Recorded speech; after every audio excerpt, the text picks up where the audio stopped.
এইবার চলেন আগে এই হাদিসটা বলে নিই, তারপরে কয়েকটা আয়াত বলি।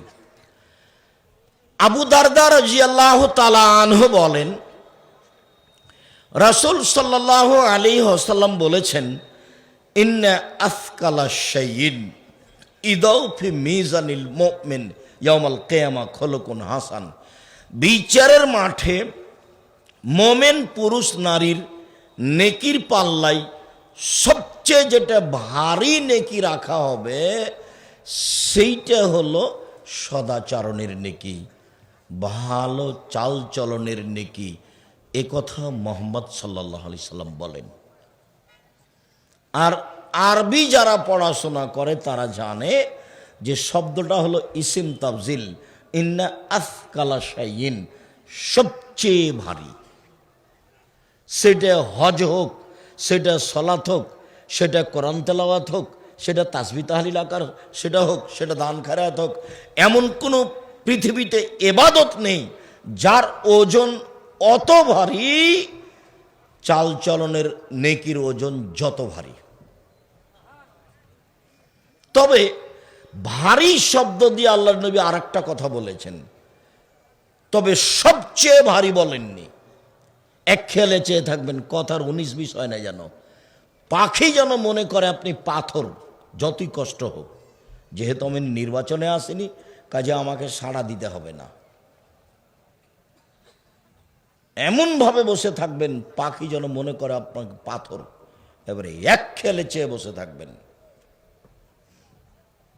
সম্মানিত দিনী ভাই বোন, আবু হুরায়রা রাদিয়াল্লাহু তাআলা আনহু বলেন, নবী করিম সাল্লাল্লাহু আলাইহি সাল্লাম বলেছেন, কালেমাতানে, দুইটি বাক্য, হাবিবাতানে ইলার রহমানে, রহমানের নিকটে প্রিয়, খাফিফাতানে আলাল লিসানে, উচ্চারণে মুখে একেবারেই হালকা, সাকিলাতানে ফিল মিজানে, দাড়ি পাল্লায় ভারী। দাড়ি পাল্লায় ভারী, তা হচ্ছে সুবহানাল্লাহি ওয়া বিহামদিহি সুবহানাল্লাহিল আযীম, সুবহানাল্লাহি ওয়া আলহামদুলিল্লাহি ওয়া লা ইলাহা ইল্লাল্লাহু আল্লাহু আকবার। এটাও খুব গুরুত্বপূর্ণ তাসবিহ। তবে সুবহানাল্লাহি ওয়া বিহামদিহি সুবহানাল্লাহিল আযীম যত ভারী তত ভারী নয়। সুবহানাল্লাহ, আলহামদুলিল্লাহ, আল্লাহু আকবার, লা ইলাহা ইল্লাল্লাহ, এগুলো খুব গুরুত্বপূর্ণ তাসবিহ।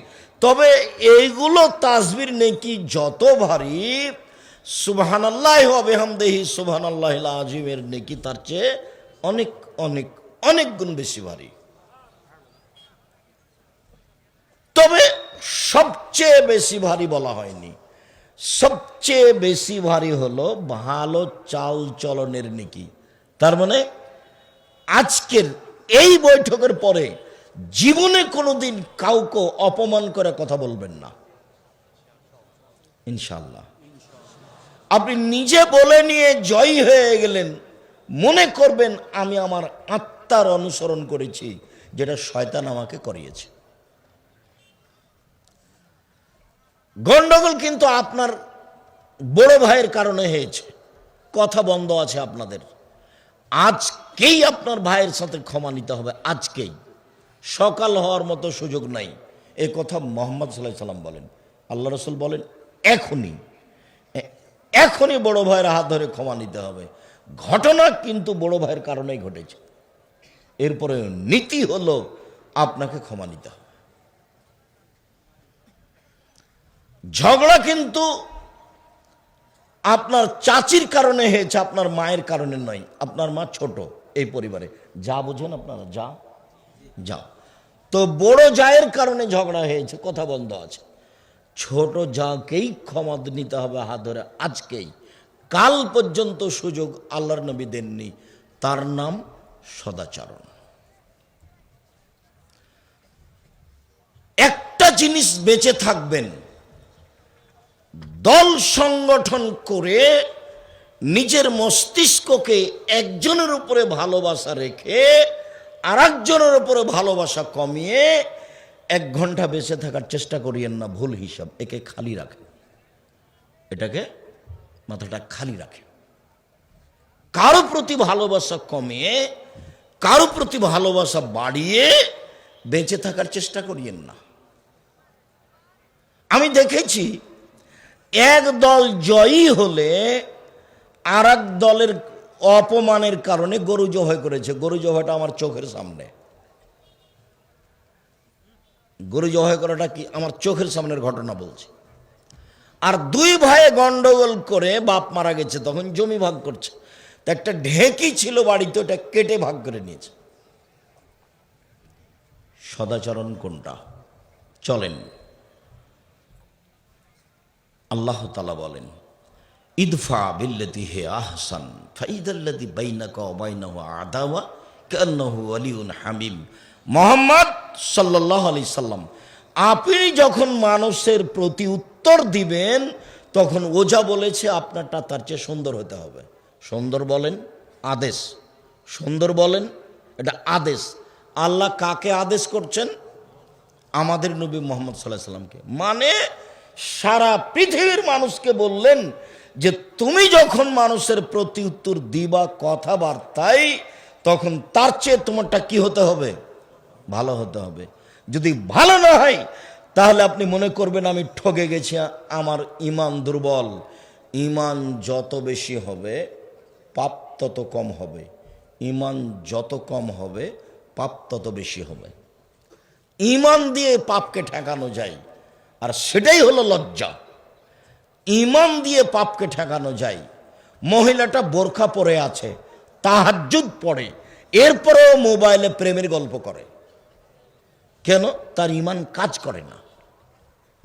এখানে বহু ছেলে আছে যারা 5 ওয়াক্ত সালাত আদায় করে, রমজান মাসে সিয়াম পালন করে, বাপ মাকে সম্মান করে, এরপরেও মোবাইলে দিন রাত ল্যাংটা মেয়ে দেখে। কেন?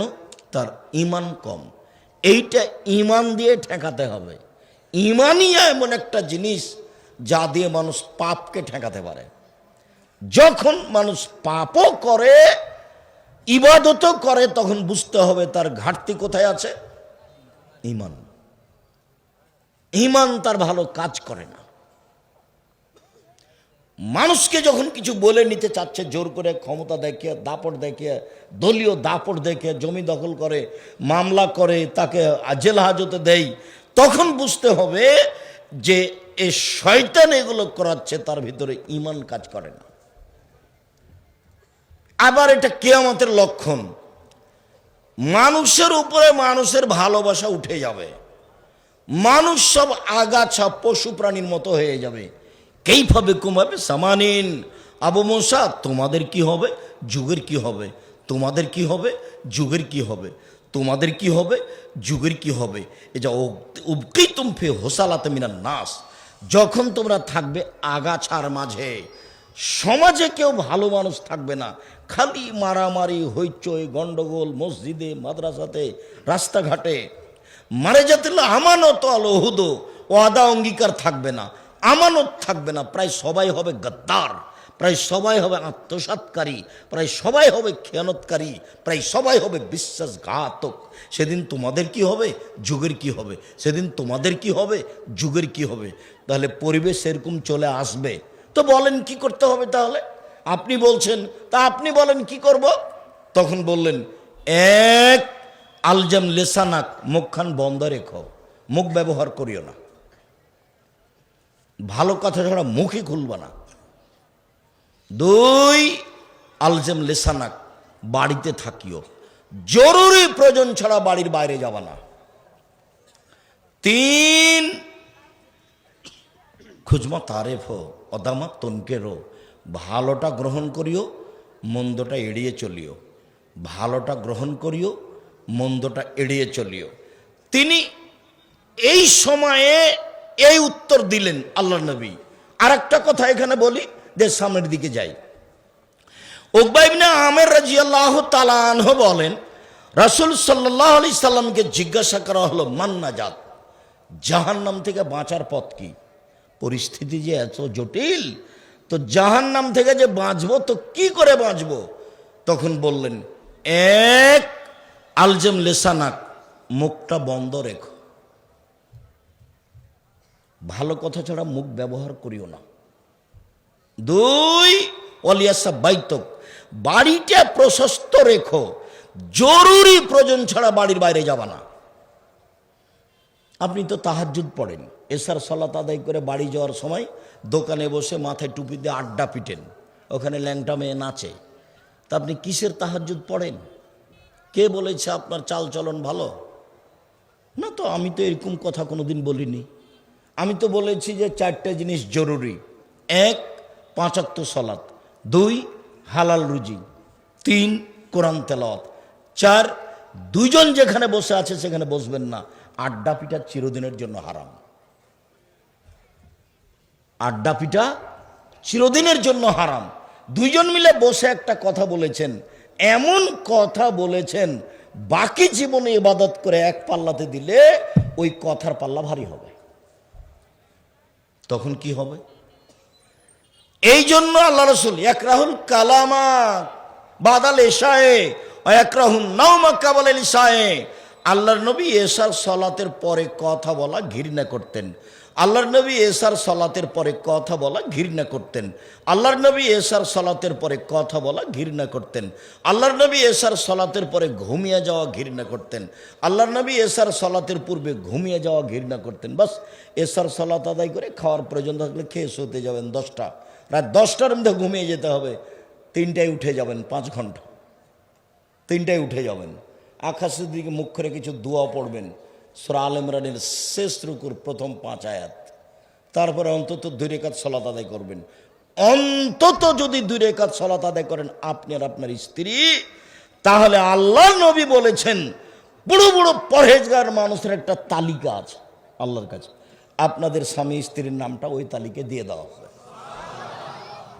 আপনি তো রাত 2টায় ঘুমিয়েছেন, আপনি তো একটা আস্ত শয়তান। খারাপ লাগে কেন? 2টায় ঘুমাবেন কেন? কি পেয়েছেন? আপনার নাম মুসলিম, আপনার ধর্মের নাম ইসলাম। ইসলাম মানে মেনে নেওয়া, আর মুসলিম মানে মেনে নিজ। ইসলাম মানে নত হওয়া, মুসলিম মানে নত হয়েছে। গল্প করে 2টা পর্যন্ত থাকবেন কেন? কেন থাকবেন? সম্মানিত দ্বীনি ভাই বোন, 1 জাহান্নাম থেকে বাঁচার পথ, মুখ বন্ধ রাখো। 2 জরুরি প্রয়োজন ছাড়া বাইরে যাবা না। 3 পাপের জন্য কাঁদো। এইটা মনে রাখতে হবে, পাপের জন্য কাঁদা।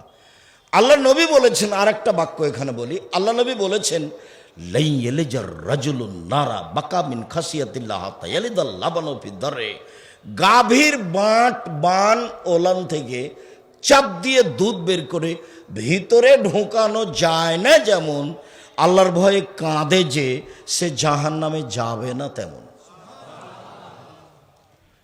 গাভীর বাট থেকে চাপ দিয়ে দুধ বের করে ভিতরে ঢোকানো যায় না যেমন, এইটা যেমন অসম্ভব, আল্লাহর ভয়ে কাঁদে যে তার জাহান্নামে যাওয়া তেমনি অসম্ভব।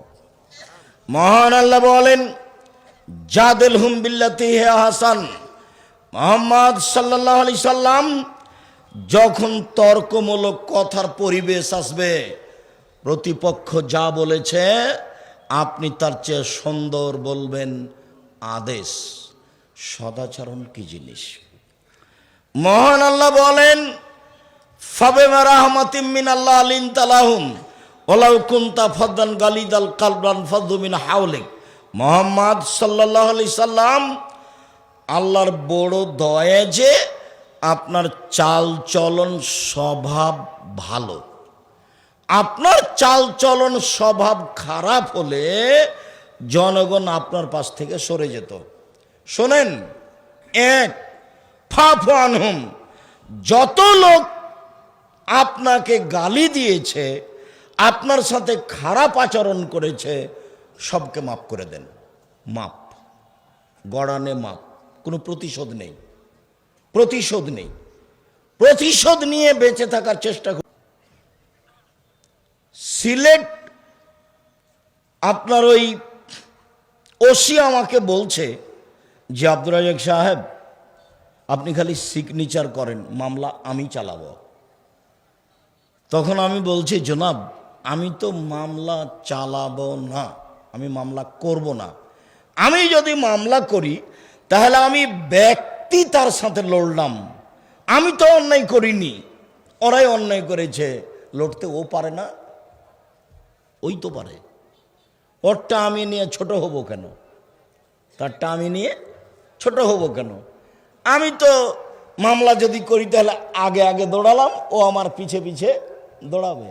দৌড়ানো ছাড়াই বিচার করতে পারে ও, ওই করুক, কেন আমি এটা করতে যাব?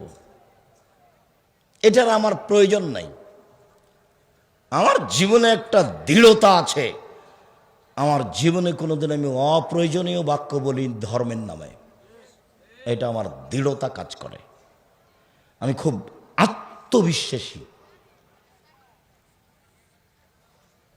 টাকার পিছনে আমি 1 মিনিট দৌড়িয়েছি, এইটা আমার কোনোদিন প্রয়োজন হয়নি।